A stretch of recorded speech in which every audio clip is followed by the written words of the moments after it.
उसने मेरे को हिंट दिया कि किसकी। हाँ, अब मैं तो पहले ही चार्ज था। क्योंकि 370 का लॉस हुआ है। हाँ, तो मैंने क्या करा, मैंने उसको पकड़ा और की स्टार्ट।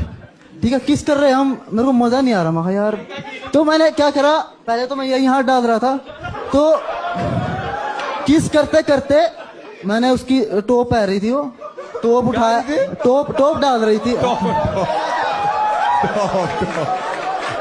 Top top. तो मैंने उसका टॉप उठाया, हाँ। नीचे उसने एक वो क्या कहते हैं उसको, पजामी।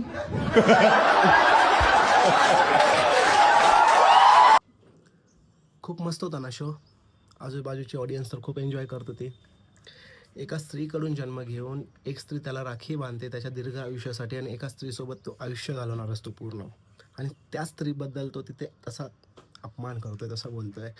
370 रुपयाची बिर्याणी, 370 रुपयामध्ये एका मुलीची रिस्पेक्ट तुम्ही खरेदी करता यार.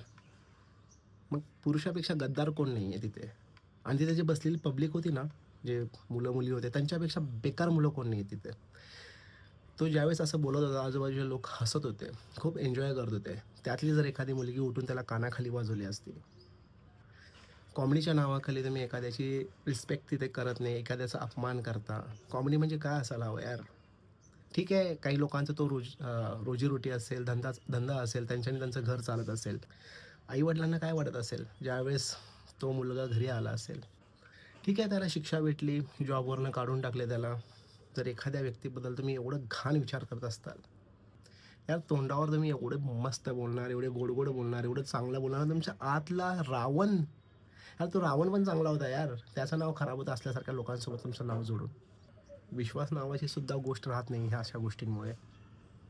एखादी मुलगी कम्फर्ट फील करणार नाही जीवनामध्ये कुणासोबतही अशा फालतू गोष्टींमुळे. थू.